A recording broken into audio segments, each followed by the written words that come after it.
नमस्कार, 22 जिले 22 खबर में बहुत स्वागत है आपका। मैं हूं आपके साथ रंजना सिंह राठौड़। चलिए खबरों की शुरुआत करेंगे। योग गुरु बाबा रामदेव ने कहा कि केंद्र सरकार को कृषि कानूनों को 3 साल के लिए स्थगित कर देना चाहिए और इस दौरान किसान और सरकार साथ बैठकर किसानों और देश के हित की नीतियों पर चर्चा कर कानून बनाना चाहिए। उन्होंने आगे कहा कि वो सरकार के प्रवक्ता नहीं है और न ही वो खुद कॉन्ट्रैक्ट खेती करना चाहते हैं, लेकिन सुधार की जरूरत हर क्षेत्र में है।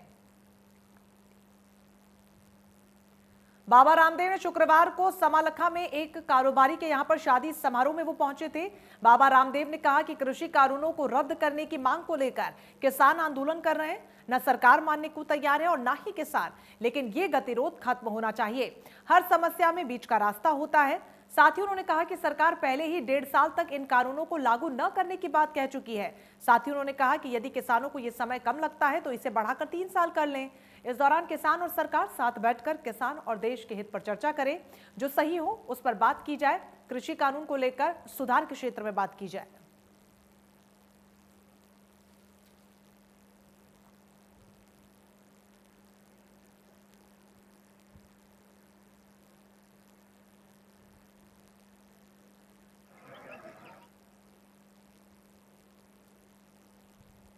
सर्विसेज हो, ये जो पूरा गतिरोध है ये खत्म होना चाहिए। कानूनों में जो संशोधन आवश्यक थे, रिक्वायर्ड थे, जो किसानों ने सुझाव दिए हैं, उनमें काफ़ी चीज़ें सरकार ने मान भी ली हैं। और बात तो यहाँ अड़ी हुई है कि भाई वापसी पे पूरा ही वापस ले लो। वापसी पड़ी तो भाई जब 2-3 साल तक भी मैं कह रहा हूँ कि ये स्थगित होने का कार्यक्रम हो सकता है। हाँ, तो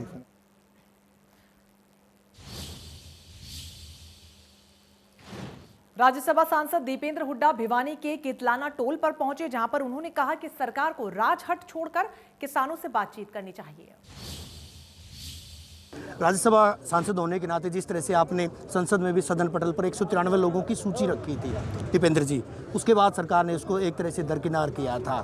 आरोप लगातार लगाए जा रहे हैं कि सरकार बेखबर है किसानों की मांगों को लेकर। किस तरह से दबाव बनाया जाएगा? हालांकि लगातार धरने प्रदर्शन जारी हैं, लगातार रेलें रोकी जा रही हैं, सड़कें रोकी जा रही हैं, इसके बावजूद कोई असर नहीं होता दिख रहा। मैं मानता हूं कि 2 बात तय हैं कि 70 साल के आज़ाद हिंदुस्तान के इतिहास में ऐसा बड़ा व्यापक किसान आंदोलन जिसमें इतने बड़ी तादाद में लोगों ने हिस्सा लिया हो, 225 के लगभग किसानों ने अपनी जान कुर्बान की हो और फिर भी शांति और संयम के रास्ते पे अडिग रहे हों, इतना बड़ा व्यापक किसान आंदोलन देश के इतिहास में नहीं हुआ, आज़ाद भारत के इतिहास में।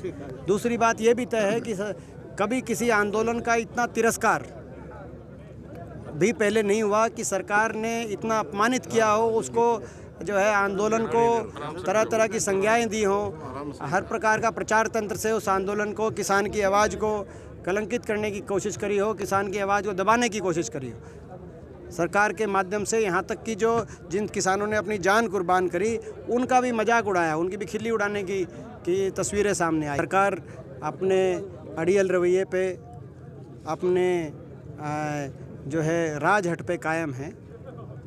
सरकार को राजहट छोड़ना चाहिए। सरकार को ही इसमें बातचीत के लिए किसान को दोबारा बुलाना चाहिए, तभी हल निकल सकता है और कोई दूसरा विकल्प नहीं है। पूर्व मुख्यमंत्री भूपेंद्र सिंह हुड्डा ने मीटिंग बुलाई थी कांग्रेस विधायक दल। और अब खबर पलवल से, जहां पर बीजेपी प्रदेश अध्यक्ष ओम प्रकाश धनखड़ ने जिला बीजेपी कार्यालय पर पार्टी कार्यकर्ताओं की बैठक ली और केंद्र सरकार द्वारा बनाए गए 3 कृषि कानूनों को लेकर चर्चा की। प्रदेश अध्यक्ष ओम प्रकाश धनखड़ ने कहा कि कृषि कानूनों को लेकर विपक्ष किसानों को गुमराह कर रहा है। कृषि कानून किसानों के हित में है। कृषि कानूनों को लेकर किसानों को जागरूक किया जाएगा।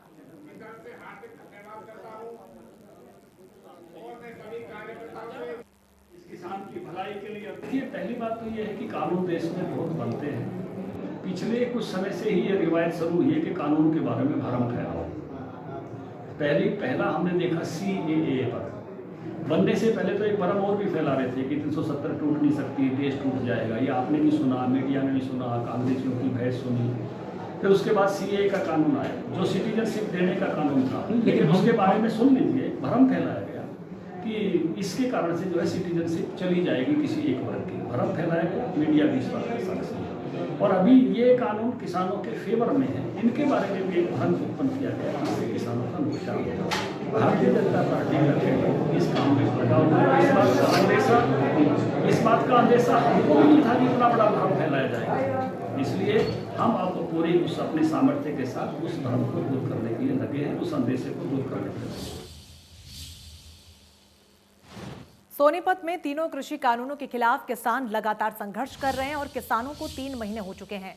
वहीं किसान नेता राकेश टिकैत के बयान के बाद लगातार किसानों की फसलों को नष्ट करने पर तुले हुए हैं।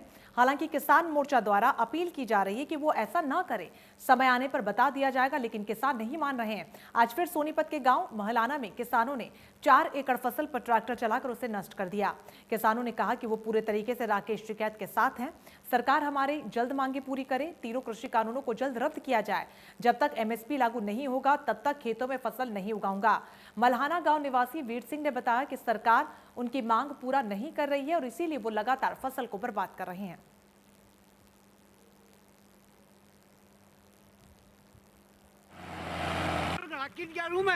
यह बात भी आपकी सही है। हाँ, जब तक एमएसपी पे ना कानून लागू हो ना खत्म हो लेगी तो मैं बस बहु भी कोई ना बहु भी कोई ना आगे मतलब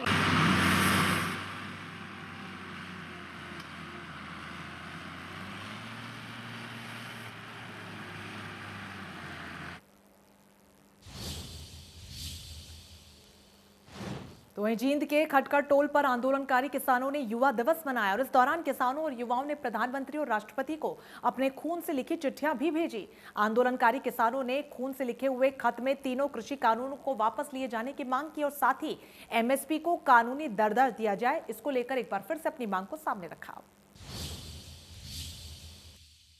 जींद के उचाना खटखट टोल पर किसान धरने पर युवा दिवस मनाया गया। युवाओं ने पीएम नरेंद्र मोदी और राष्ट्रपति के नाम से खून से चिट्ठी लिखते हुए 3 कृषि कानून को रद्द करने की मांग की। कि युवा दिवस होने के चलते धरने की अध्यक्षता से लेकर मंच संचालक युवाओं ने किया। खटखट टोल पर पहुंचे युवाओं ने पीएम नरेंद्र मोदी राष्ट्रपति खून से पत्र लिखा। यहाँ पर पहले युवाओं ने खून इंजेक्शन के माध्यम से निकाला गया। पत्र पर पीएम और नरेंद्र मोदी के नाम युवाओं दिए गए खून के बाद पत्र लिखा गया। जींद से इंडिया न्यूज के लिए रोहतास बोड़ा की रिपोर्ट। लाडवा से पूर्व विधायक पवन सैनी चरखी दादरी बीजेपी कार्यालय में पहुंचे और इस दौरान उन्होंने कृषि कानूनों को लेकर किसानों को जागरूक करने की बात कही। उन्होंने कांग्रेस पर किसानों को भ्रमित करने का आरोप भी लगाया। लाडवा से पूर्व विधायक पवन सैनी ने कहा है कि 3 कृषि कानून किसानों के हित में है। नरेंद्र मोदी सरकार के द्वारा लाए गए 3 कानूनों से किसानों की कोई ज़मीन छीनने वाली नहीं है। उन्होंने बीजेपी कार्यकर्ताओं की चरखी दादरी में आयोजित मीटिंग में बोलते हुए कहा कि कांग्रेस किसानों को 3 कृषि कानूनों के नाम पर बरगलाने का, बहकाने का काम कर रही है। वह अपनी राजनीतिक ज़मीन तलाश रही है, लेकिन किसान उनके बहकावे में आने वाले नहीं हैं। उन्होंने कहा कि तीनों कृषि कानून किसानों के हित में हैं और जितने भी फैसले अभी तक सरकार के द्वारा लिए गए हैं वो कृषि से संबंधित तमाम फैसले किसानों के हित में हैं।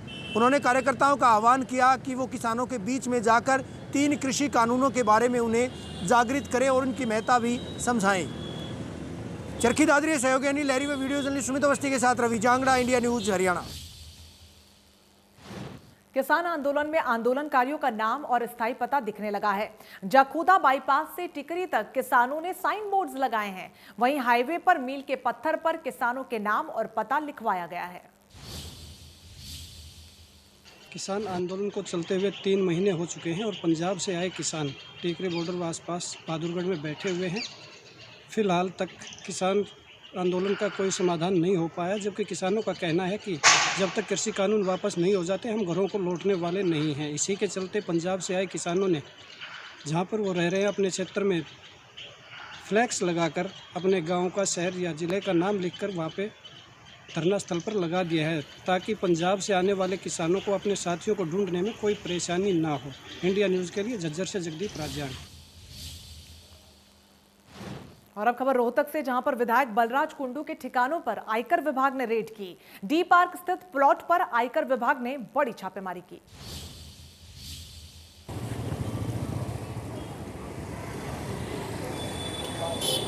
रोहतक के महम के निर्दलीय विधायक बलराज कुंडू के घर कल इनकम टैक्स ने दस्तक दी थी। करीब 300 गाड़ियों में इनकम टैक्स के अधिकारी बलराज कुंडू के अलग अलग ठिकानों पर पहुंचे थे। वहीं उनके घर, ऑफिस, तमाम जगहों पर इनकम टैक्स की रेड की गई थी और लगातार रोहतक में जो उनका सेक्टर 14 में मकान है वहाँ पर ऑफिस, उनके भाइयों के घर, उनके रिश्तेदारों के घर, सभी इनकम टैक्स के जो अधिकारी वहाँ पर पहुँचे थे, वहाँ पर सर्च किया था। और रोहतक में 4 बजे सुबह इनकम टैक्स की जो रेड ख़त्म हो गई थी वो चले गए थे, लेकिन दोबारा फिर रोहतक के मॉडल टाउन में जो उनकी जो बलराज कुंडू की मेरे पीछे आप देख सकते हैं प्रॉपर्टी है, उन्होंने कुछ दिन पहले ये कई करोड़ों रुपये में खरीदी थी। यहाँ पे करीब 4 बजे आज शाम को फिर इनकम टैक्स की जो टीमें हैं वो पहुंची हैं। 3 गाड़ियों में अधिकारी इनकम टैक्स के यहाँ पहुंचे हैं और लगातार यहाँ पर भी सर्च जारी है।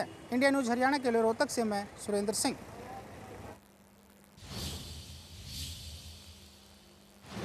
सिरसा में भी कर्मचारियों ने प्रतिरोध दिवस मनाया और अपनी मांगों को लेकर कर्मचारी सड़कों पर उतर आए। हरियाणा कर्मचारी संघ द्वारा आज 26 फरवरी के दिन को प्रतिरोध दिवस मनाने के लिए फैसला लिया गया। प्रदेश भर में कर्मचारियों ने जिला मुख्यालयों पर एकत्रित होकर ज्ञापन सौंपा। इसी कड़ी में सिरसा में लघु सचिवालय के समक्ष काफी संख्या में कर्मचारी एकत्रित हुए और रोष जाहिर किया। कर्मचारियों ने सरकार के खिलाफ नारेबाजी करते हुए सरकार पर वादा खिलाफी का आरोप लगाया। कर्मचारियों ने चेतावनी भरे लहजे में कहा कि अगर उनकी मांगे नहीं मानी गई तो आने वाले दिनों में और तीखे आंदोलन का सामना करना पड़ेगा। साथ ही उन्होंने कहा कि अगर उनकी मांगे पूरी नहीं हुई तो आगामी 28 मार्च को सभी मंत्रियों के आवास का घेराव किया जाएगा। आज कर्मचारियों ने उपायुक्त को ज्ञापन भी सौंपा। अब देखना होगा कि इस कर्मचारियों के रोष प्रदर्शन का सरकार पर क्या असर पड़ता है। सिरसा से सिंह जानी, इंडिया न्यूज़ हरियाणा। तो वहीं यमुनानगर में भी कर्मचारियों ने अपनी मांगों को लेकर जमकर विरोध प्रदर्शन किया। नगर में भी आज सर्व कर्मचारी संघ ने प्रदर्शन किया। सबसे पहले तो उन्होंने सिविल सेक्रेटरीट के सामने अनाज मंडी के गेट पर धरना प्रदर्शन किया, जहां पर उन्होंने सरकार विरोधी नारे भी लाए। उसके बाद जिला अध्यक्ष महिपाल सोढे की अध्यक्षता में पैदल मार्च कर सर्व कर्मचारी संघ के सदस्य यहाँ पर सचिवालय पहुँचे, जहाँ पर एडीसी रंजीत कौर को उन्होंने ज्ञापन सौंपा और मुख्यमंत्री के नाम ज्ञापन में उन्होंने कहा कि सर्व कर्मचारी संघ की जो 21 मांगें थी सरकार उसकी तरफ ध्यान नहीं दे रही। हालांकि कुछ मांगों पर बात तो हुई है, लेकिन अभी तक किसी तरह का नोटिफिकेशन नहीं किया। उन्होंने एडीसी को कहा कि आप मुख्यमंत्री से बात कर उन्हें बताएं कि जो मांग पत्र है जल्दी से जल्दी लागू किया जाए, क्योंकि जो सर्व कर्मचारी संघ सरकार जो प्राइवेटाइजेशन कर रही है उसके भी खिलाफ है, क्योंकि प्राइवेटाइजेशन होते ही सरकारी नौकरियों की कमी हो जाती है। यमुनानगर से Devidas Sharda, India News Haryana.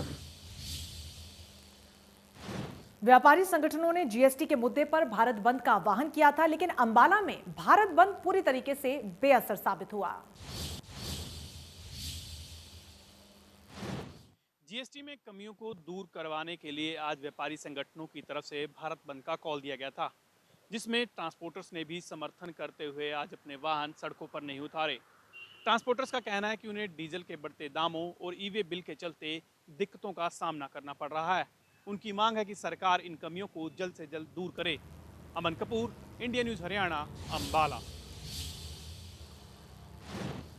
Kurukshetra University के कुलपति ने महिला शिक्षकों को नौकरी से निकालने की धमकी दी है। महिला शिक्षक समान वेतनमान को लेकर प्रदर्शन कर रही थी। कुरुक्षेत्र विश्वविद्यालय के कुलपति द्वारा अनुबंध पर लगे शिक्षकों के महिला प्रतिनिधिमंडल को हड़काने से अनुबंध पर लगे सैकड़ों शिक्षक जहां स्तब्ध हैं, वहीं बेटी बचाओ बेटी पढ़ाओ के दावे भी तार तार हुए दिखाई दिए। दरअसल बृहस्पतिवार अनुबंध पर लगे शिक्षकों ने विश्वविद्यालय परिसर में समान वेतनमान की मांग को लेकर मार्च निकाला। इस घटनाक्रम के उपरांत कुरुक्षेत्र विश्वविद्यालय के कुलपति सोमनाथ सचदेवा ने आज शुक्रवार शिष्टमंडल को वार्ता के लिए आमंत्रित किया, जिस पर 4 महिला शिक्षकों ने कुलपति से बात करनी चाहिए, लेकिन उन्हें यह कहकर हड़काया गया, चाहे रोष मार्च कर लो, तुम्हारी मांगे पूरी होने में 3 दिन से 3 वर्ष तक लग सकते हैं। कुलपति यही नहीं थमे, उन्होंने महिला शिक्षकों को धमकी दी कि ज्यादा प्रदर्शन करोगे तो नौकरी से भी हाथ धो बैठोगे। कुलपति के इस अनपेक्षित रवैये से अनुबंध पर लगे शिक्षकों में रोष की चिंगारी भड़क रही है, जो कभी भी ज्वालामुखी बनकर फट सकती है। कुरुक्षेत्र से राजीव अरोड़ा, इंडिया न्यूज़ हरियाणा। नूंह में शिक्षा विभाग ने पिनगवा में रोल मॉडल कार्यक्रम आयोजित किया। कार्यक्रमों में गांव की बेटी अध्यापिका शोभा को रोल मॉडल चुना गया। 2 दर्जन गांव की छात्राओं को 5 करोड़ का 3 मंजिला भवन भी मिलेगा।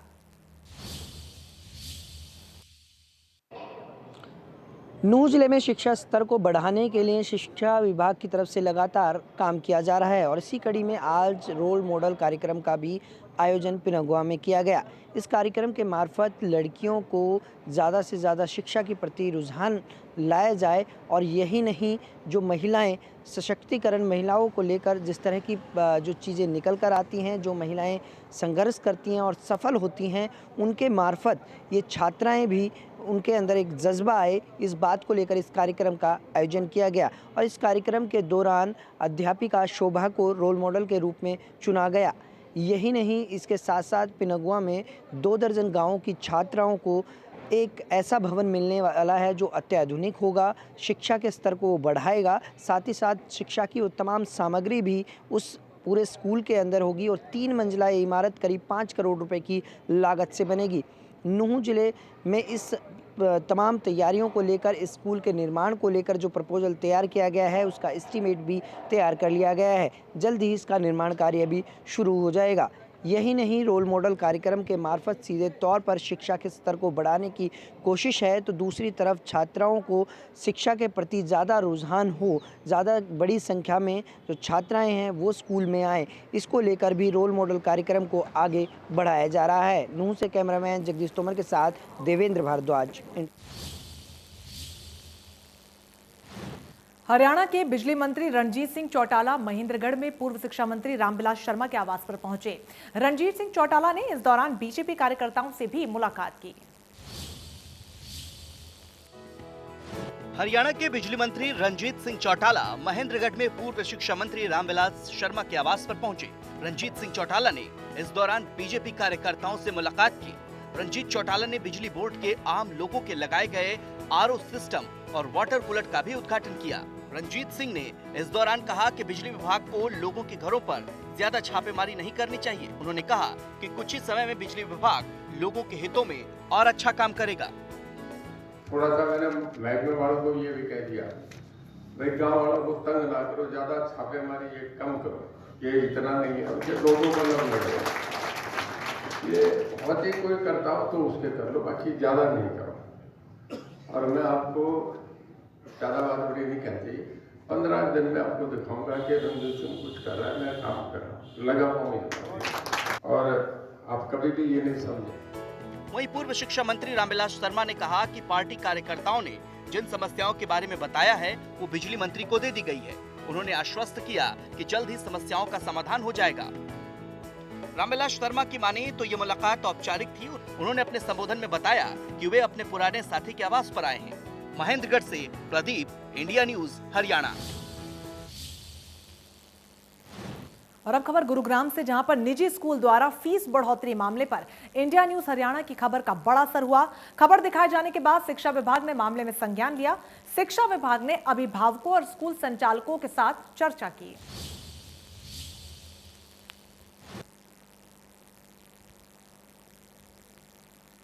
गुरुग्राम के सेक्टर 50 में स्थित इस लोटस वैली स्कूल के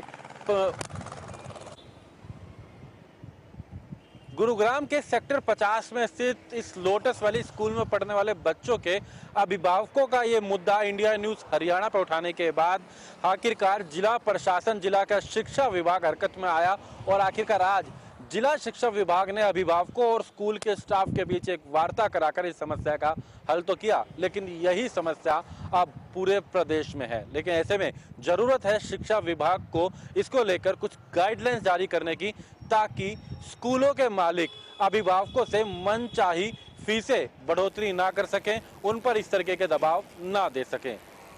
गुरुग्राम से दीपक शर्मा, इंडिया न्यूज हरियाणा। और अब बात कैथल की, जहां पर एक बार फिर कोरोना के नए केसेस मिल रहे हैं। अब 9 नए कोरोना मरीज सामने आए हैं। कैथल में कोरोना का कहर जारी हो चुका है। कैथल के अंदर आज 9 पॉजिटिव मामले सामने आए हैं। अगर हम बात करें टोटल पॉजिटिव केसों की संख्या तो 34 की संख्या कैथल में टोटल पॉजिटिव केसों की पहुंच चुकी है। और मौत के आंकड़े की बात करें तो कैथल के अंदर 55 की संख्या मौत के आंकड़ों की हो चुकी है। आज कैथल के अंदर 849 सैंपल लिए गए थे, जिनमें से 9 कोरोना पॉजिटिव मामले सामने आए हैं। अगर हम बात करें कैथल जिला प्रशासन की, तो बिल्कुल भी कैथल जिला प्रशासन की कोरोना को लेकर अभी तक कोई भी तैयारी नहीं है और कोरोना लगातार पैर पसारने में लगा हुआ है। प्रशासन को चाहिए कि जगह जगह अभियान चलाया जाए ताकि कोरोना को पसारने का मौका ना मिले। अब देखना ये होगा कि क्या प्रशासन कोरोना को रोकने में कामयाब होता है या नहीं। कैथल से कैमरामैन सुशील शर्मा के साथ मनोज मलिक, इंडिया न्यूज़, हरियाणा। चलिए इसी के साथ इस खास बुलेटिन में फिलहाल के लिए बस इतना ही, लेकिन लगातार बड़ी खबरों के लिए आप बने रहिए हमारे साथ। नमस्कार।